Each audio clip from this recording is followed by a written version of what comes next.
کرتا ہوں اللہ کے نام سے جو رب العالمین ہیں، رحمان الرحیم ہیں، مالک یوم الدین ہیں، ہم جس کی عبادت کرتے ہیں اور جس سے مدد چاہتے ہیں۔ درود و سلام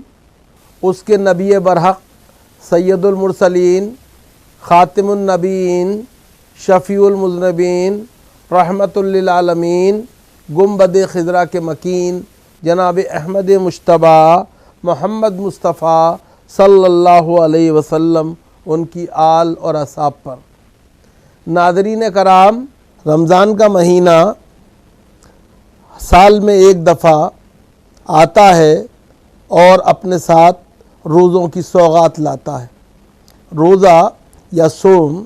جس کے لفظی اور لغوی معنی جو ہیں وہ رکنے اور چپ رہنے کے ہیں، جسے بعض جگہ قرآن میں صبر بھی کہا گیا ہے۔ یعنی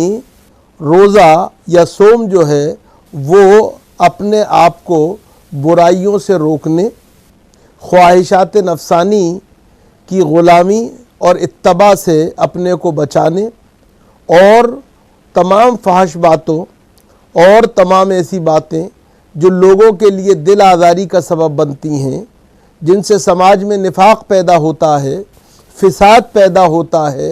ٹکراؤ پیدا ہوتا ہے، جس سے امن و امان کو خطرہ لاحق ہوتا ہے، ان سے اپنے آپ کو بچانے، یعنی ایسی باتوں سے کہنے سے بہتر ہے کہ آدمی چپ رہے، اور یہی رمضان کے مہینے کی روح ہے، یہی اس کی اسپرٹ ہے۔ اگر آپ غور کریں تو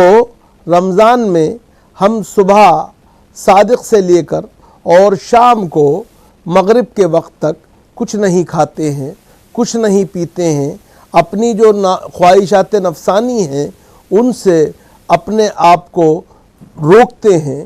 اور اس طرح سے ہم اپنے نفس پر قابو پانے کی کوشش کرتے ہیں۔ اور اگر آپ غور کریں تو اللہ رب العزت نے قرآن کریم میں جس طرح روزے کی فرضیت کا اعلان کیا ہے وہ بہت دلچسپ ہے۔ اللہ رب العزت نے فرمایا، اے لوگو، تم پر بھی روزے اسی طرح فرض کیے گئے جیسے پچھلی قوموں پر فرض کیے گئے تھے۔ یعنی روزہ وہ عبادت ہے جو تاریخی اعتبار سے اللہ رب العزت خود اس بات کو فرما رہا ہے کہ تمام قوموں کے اندر پائے جاتے تھے۔ اور ہم جب انسانی تاریخ کا مطالعہ کرتے ہیں اور انسانی تاریخ میں جو مختلف مذاہب ہیں ان کا مطالعہ کرتے ہیں تو ہمیں پتہ چلتا ہے کہ واقعی روزہ کسی نہ کسی روپ میں، کسی نہ کسی شکل میں ہر مذہب میں پایا جاتا ہے۔ اب اس کی شکلیں مختلف ہو سکتی ہیں، اس کے اوقات مختلف ہو سکتے ہیں، اس کی مدت الگ ہو سکتی ہے، لیکن اسلام نے ہمیں جو روزے دیے اس میں ہمیں اس نے بہت سے افراط اور تفریط سے بچایا بھی ہے۔ اسلام کے اندر روزہ جو ہے وہ نماز اور زکوٰۃ کے بعد تیسرا رکن ہے۔ رمضان کے مہینے میں جب انسان روزہ رکھتا ہے تو وہ بنیادی طور پر سب سے پہلے اس تجربے سے گزرتا ہے جسے بھوک اور پیاس کا تجربہ کہتے ہیں، اور جب بھوک اور پیاس کے اس تجربے سے خود گزرتا ہے، بھوک اور پیاس سے خود دوچار ہوتا ہے، تو اس کے نتیجے میں اس کے دل میں اور اس کے دماغ میں ان لوگوں کی تکلیف، ان لوگوں کی تڑپ کا اندازہ اسے ہوتا ہے اور احساس ہوتا ہے جو اسرت و افلاس، تنگ دستی و غربت کی وجہ سے بھوک اور پیاس کا عام طور پہ شکار رہتے ہیں، اور اس طرح اس کے دل میں خود بخود ان کے لیے ایک انسیت کا جذبہ پیدا ہوتا ہے، اور وہ اس تجربے سے گزرنے کے بعد جو وقتی ہوتا ہے، اختیاری ہوتا ہے، اس کو اس کے اندر ان لوگوں کی مدد کرنے کا جذبہ پیدا ہوتا ہے۔ اسی لیے اگر آپ غور کریں تو عام طور پر لوگ رمضان کے مہینے میں زکوٰۃ نکالنے کا خاص طور سے اہتمام کرتے ہیں۔ اس کے علاوہ صدقے اور فطرہ جو ہے اس کو بھی دیتے ہیں، کیوں؟ اسی لیے کہ خود وہ اس تجربے سے دوچار ہو کر دوسروں کی مصیبتوں اور پریشانیوں کا اور تکلیفوں کا اندازہ کر سکتے ہیں۔ دوسری بات جو ہے وہ یہ کہ اگر آپ غور کریں تو آپ کو پتہ چلتا ہے کہ دنیا میں کوئی بھی عبادت اگر آپ لیں گے تو اس میں کہیں نہ کہیں دوسروں کو آپ کو اس عبادت میں مشغول اور مصروف ہوتے ہوئے دیکھنے کا موقع ملتا ہے۔ نماز باجماعت فرض ہے، آپ نماز پڑھتے ہیں تو لوگ آپ کو دیکھتے ہیں۔ زکوٰۃ ایک ایسی چیز ہے جس کے میں کہا گیا کہ اس طرح دو کہ دائیں ہاتھ سے دو تو بائیں ہاتھ کو خبر نہ ہو، لیکن بہرحال اس میں ایک لینے والا ضرور ہوتا ہے۔ تو جب آپ زکوٰۃ دیتے ہیں تو اگرچہ آپ یہ اہتمام کرتے ہیں کہ نمائش نہ ہو، لیکن بہرحال جس کو دیتے ہیں اسے ضرور خبر ہوتی ہے۔ اسی طرح حج ہے، اگر آپ حج کو بھی دیکھیں تو معلوم ہوا حج تو نام ہی ایک اجتماعی عبادت کا ہے، مگر روزہ وہ عبادت ہے کہ جب تک کوئی شخص اپنے منہ سے یہ نہ کہے کہ میں روزے دار ہوں، کسی دوسرے کو پتہ نہیں چلتا۔ روزہ وہ عبادت ہے کہ جس میں مکر و ریا، فریب اور نمائش کی کسی طرح کی کوئی گنجائش نہیں رہتی ہے، اور اسی لیے اللہ جل شانہ نے اپنے اس کا اجر بھی اپنے پاس رکھا ہے، اور روزے داروں کی ہر طرح سے اس نے ستائش کی ہے۔ جب ہم روزہ رکھتے ہیں تو ایک اس روحانی تجربے سے بھی گزرتے ہیں جو انسانی تاریخ میں جلیل القدر پیغمبروں کی سنت بھی ہے، اور جلیل القدر پیغمبر جو تھے جنہوں اللہ کے پیغام کو لے کر آئے، جنہوں نے انسانوں کو ہدایت کا راستہ دکھایا، جنہوں نے توحید باری تعالیٰ کا سبق پڑھایا، وہ اس تجربے سے گزرے۔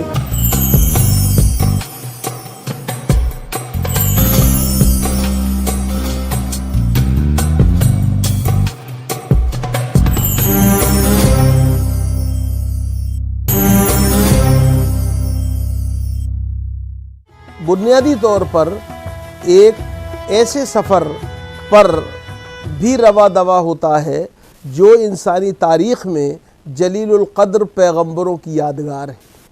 اور اگر آپ تاریخ کا مطالعہ کریں، اس کے جھروکوں میں سے دیکھیں تو آپ کو پتہ چلے گا کہ کوہ طور سے جب پرجلال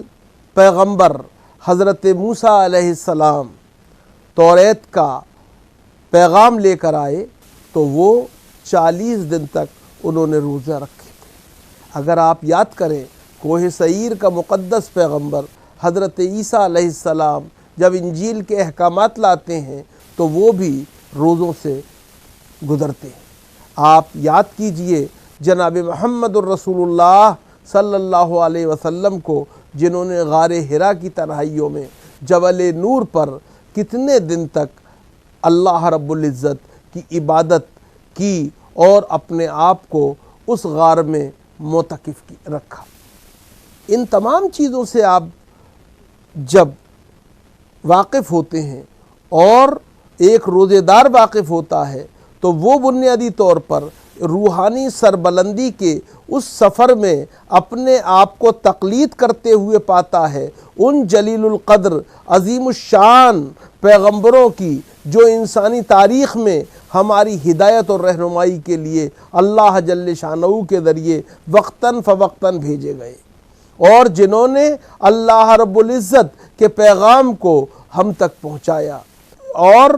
ہمیں یہ بتایا کہ اللہ ایک ہے اور انسانیت جو ہے وہ بھی ایک ہے۔ تو اس طرح اگر آپ دیکھیں تو روحانی جو سربلندی کا سفر ہے، روحانی رفتوں کا سفر ہے، روزہ اس سے بھی ہمیں ہمکنار کرتا ہے، اس کا تجربہ بھی ہمیں کراتا ہے۔ اگر آپ اور غور کریں تو روزے کے اندر ایک بات یہ بھی ہے کہ اس سے سماج کو بھی فائدہ ہوتا ہے۔ اس سے اگر آپ غور کریں انسان روحانی رفت و سربلندی سے ہمکنار بھی ہوتا ہے، لیکن اگر آپ غور کریں تو آپ کو پتہ چلے گا کہ انسانی دردمندی کا سبق سیکھنے کے علاوہ روزہ خود ہر انسان کو جو روزے دار ہے اسے انفرادی طور پر بھی بہت فائدہ پہنچاتا ہے۔ ہم اور آپ سب جانتے ہیں دنیا میں اکثر بیماریاں زیادہ کھانے سے پیدا ہوتی ہیں، جی اوور ایٹنگ جسے کہتے ہیں، وہ ہمارے لیے آج بھی بڑا مسئلہ ہے۔ اگر کچھ لوگ ایسے ہیں جنہیں کچھ کھانے کو نہیں ملتا، تو کچھ لوگ ایسے ہیں کہ جو بہت کھاتے ہیں، اور جب آپ کھاتے ہیں اور بہت زیادہ کھاتے ہیں تو بہت سی بیماریوں کا شکار ہوتے ہیں۔ روزہ اس بات کی بھی تربیت دیتا ہے کہ ہمیں کھانے کے لیے زندہ نہیں رہنا چاہیے، بلکہ زندہ رہنے کے لیے کھانا کھانا چاہیے۔ دوسری بات جو ہے وہ یہ کہ آپ جانتے ہیں کہ کوئی مشین ہو، انسانوں کی بنائی ہوئی مشینیں ہیں، کار ہے، دوسری مشینیں ہیں جن کو آپ اور میں روزانہ اپنی زندگی میں استعمال کرتے ہیں، ان ساری مشینوں کو بھی ایک دفعہ سروسنگ کی ضرورت ہوتی ہے۔ اللہ رب العزت نے وہ مشین جو انسانی جسم کے روپ میں بنائی ہے اور جو ہمارے جسد خاکی کو ایک زندگی کی ضامن بن کے رہتی ہے، اس کو بھی ایک سروسنگ کی ضرورت ہوتی ہے۔ ایک مہینے تک جب ایک شخص کم کھاتا ہے، کم پیتا ہے، کم سوتا ہے اور زیادہ عبادت کرتا ہے، یاد الہی میں زیادہ مستغرق رہتا ہے، تو اس کے جسم کے اندر وہ کیفیات پیدا ہوتی ہیں، ان کو وہ سکون پہنچتا ہے، اس مشینری کو جسے جسم کی کہتے ہیں، جسے معدہ آپ کہتے ہیں، دوسرے اعضاء کہتے ہیں، ان کو وہ راحت ملتی ہے جس سے کہ انہیں کم کام کرنا پڑتا ہے، اور اس طرح انسان جو ہے اس کے اندر ایک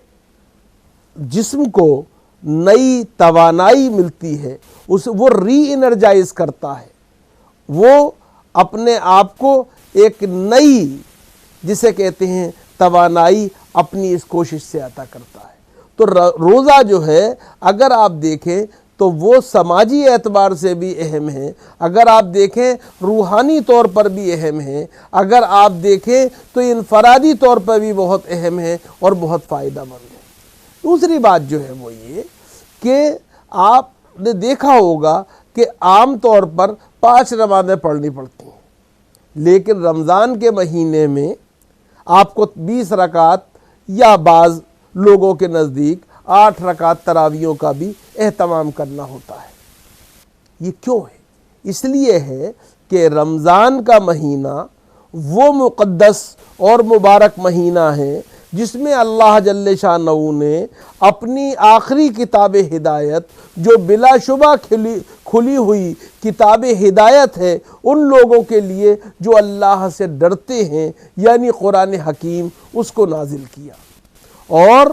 ہم اللہ جل شانہ کی کبریائی، اس کی بزرگی کا اعلان تو کرتے ہی ہیں،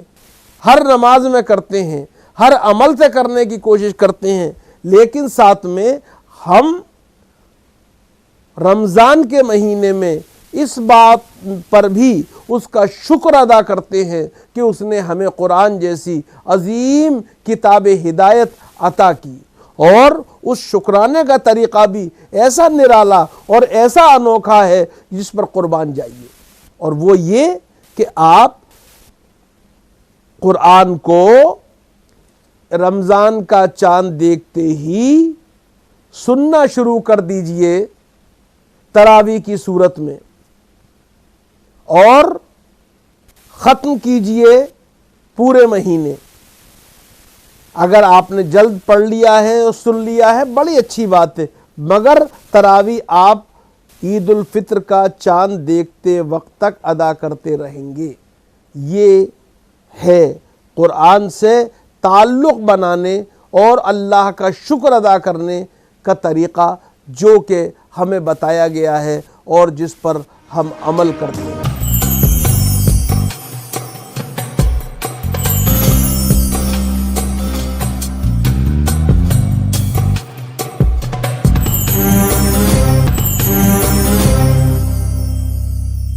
رمضان کا مہینہ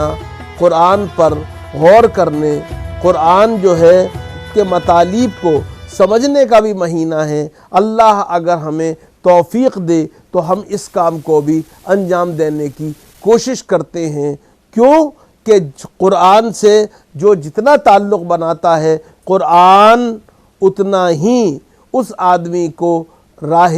ہدایت کی طرف لے جاتا ہے، اس صراط مستقیم کی طرف جس پر جانے والے اللہ کے انعام کے حقدار قرار پاتے ہیں۔ تو رمضان کا مہینہ اگر بحیثیت مجموعی دیکھا جائے تو وہ ہر اعتبار سے انسانوں کی نجات کا مہینہ ہے، انسانوں کی فلاح کا مہینہ ہے، انسانی سماج کی بہبود کا مہینہ ہے، انسانی سماج کی روحانی رفتوں کا ضامن مہینہ ہے۔ شرط یہ ہے کہ ہم رمضان کا حق ادا کریں۔ رمضان کا حق محض بھوکے اور پیاسے رہنے سے ادا نہیں ہوتا ہے۔ رمضان کا حق صرف